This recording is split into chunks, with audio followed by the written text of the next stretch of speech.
বেড়াতে যাওয়ার মানে যদি হয় এই অবস্থা করে তাহলে কি করব বলেন তো? বেড়াতে যেতে কি আর ইচ্ছে করে?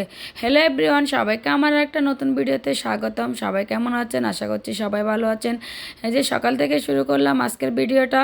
সবাই সকালে কে চলে গেল, ছেলে বড়টার পরীক্ষা চলতেছে, ও স্কুলে চলে গেল, ওর বাবার অফিসে চলে গেল। তারপর ছেলে ছোটোটাকে একটু ডিম ভাজা পরোটা করে দিয়েছি, আমার জন্য এক কাপ চা নিয়ে নিয়েছি সাথে। ছেলেকে আমি খাইয়ে দিচ্ছি, ওকে খাইয়ে তারপর নিজে খেয়ে ঘরের কী অবস্থা হয়েছে সবটাই শেয়ার করছি আপনাদের সাথে, দেখুন। কোথাও বেড়াতে গেলে তো হয় ও জুতাগুলো এনে আবার ধুয়ে বক্সে ঢুকাতে হয়। শীতকালীন কতগুলো ধুয়ে তুলেছিলাম, তারপরে যে সব জুতা বাইরে ছিল এগুলো সব ময়লা হয়ে গেছে, কারণ বিল্ডিংয়ের কাজ চলতেছিল, সেই জন্য এই যে সবগুলো ধুয়ে ছাদে দিয়ে এসেছি। তারপর আবার স্নান করে কাপড়গুলো দিয়ে এসেছি। ওখান থেকে এসে তারপর পূজাটা দিয়ে নিয়েছি। পূজাটা দেওয়া হলে তারপর আমি রান্না করতে যাব। রান্না করার আগে কিন্তু আমি সব কিছু রেডি করে যাচ্ছি, মাছ টাছ সব পরিষ্কার করে তারপর রান্না করতে চলে গেলাম। তাড়াহুড়া করে কাজ করে চলে এসেছি রান্না করতে। বন্ধুরা, কী কী রান্না করব এখন দেখে নিচ্ছি। মাছগুলো আমি ধুয়ে রেখে গেছি, স্নানের আগে সব কিছু গুছিয়ে রেখে গেছি, এখন রান্না করে নিব। একটা মাছ দিয়ে দিয়েছি বাছতে, মাছটা আমার একটু ভাজা হয়ে গেছে। মাছটা আমার ভাজা হয়ে গেছে, দিয়ে দিয়েছি আলু পেঁয়াজ, এগুলো একটু বেজে নিব। তারপর কাঁচামরিচ আর টমেটো দিয়ে নিব,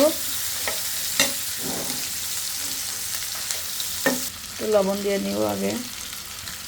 একটা কাঁচামরিচ দিয়ে নিয়েছি হচ্ছে হলুদ, নিয়েছি হচ্ছে মরিচের গুঁড়া, একটু ধনিয়া গুঁড়া আর জিরা গুঁড়া দিয়ে দিলাম।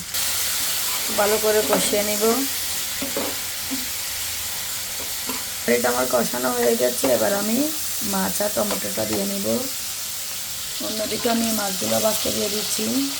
এগুলো হচ্ছে আমার প্রিয় মাছ, সামুদ্রিক মাছের মধ্যে মাছটাই আমি বেশি খাই।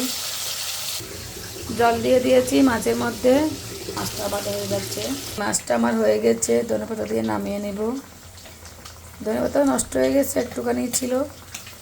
আমার ভাজা হয়ে গেছে, তরকারিটা বসিয়ে দিচ্ছি। আজকে একটু তাড়াহুড়োতে ভিডিও নিতেও আমার কষ্ট হচ্ছে, তাই পুরোটা ভিডিও নিতে পারতেছি না। আমি সব মশলা দিয়ে নিয়েছি, হালকা বোনা করবো, ওর জন্য অল্প পেঁয়াজ অল্প মশলা দিয়েছি। আমার কষানো হয়ে গেছে, টমেটো আর দুটা দিয়েছি, জল দিয়ে নিয়েছি, মাছটাও দিয়ে নিয়েছি। এটা হলে নামিয়ে দেবো। মাছের তরকারি হয়ে গেছে, এটাও ধনেপাতা দিয়ে দিয়েছি।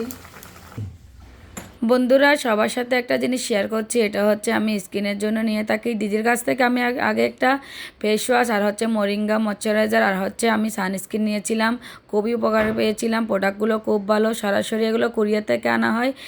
এবার হচ্ছে আমি আরও 3টা জিনিস অর্ডার দিয়েছি, একটা হচ্ছে প্রাইমার, একটা হচ্ছে মিশা আর একটা হচ্ছে ফেস প্যাক। দিদির প্রোডাক্টগুলো খুবই ভালো। দিদির ফেসবুক পেজের নাম হচ্ছে অপর্ণা সরকার লিজা, আর দিদি যে পেজ থেকে এগুলো অর্ডার নেই সরাসরি, এটার নাম হচ্ছে আপ্রদিতি। এই পেজে ঢুকে গেলে আপনারা পাবেন স্কিন সম্বন্ধে, দিদির কাছ থেকে অনেক কিছু জানতে পারবেন। কার স্কিন কীরকম দিদিকে যদি একটু বলে দেন, দিদি ভালোভাবে বুঝিয়ে দেয় জিনিস কোনটা ব্যবহার করলে আপনার স্কিনের জন্য ভালো হবে। দিদির সাথে যোগাযোগ করে নিতে পারেন, আমি দিয়ে দিয়েছি পেজের নামটা আপ্রদিতি, আপনারা ঢুকলে ওটাতে পেয়ে যাবেন। বন্ধুরা, তারপর হচ্ছে দুপুরের খাবারটা খেয়ে নিয়েছি, ছেলেরাও খেয়ে নিয়েছে, সবাই খেয়ে নিয়েছে, আপনাদের দাদার জন্য পাঠিয়ে দিয়েছি, আমিও খেয়ে নিচ্ছি এখন। আজকের ভিডিওটা এ পর্যন্ত। যদি ভালো লেগে থাকে একটা লাইক কমেন্ট শেয়ার করে দিবেন বন্ধুরা। সবাইকে ধন্যবাদ, সবাই ভালো থাকবেন, সবাইকে টাটা।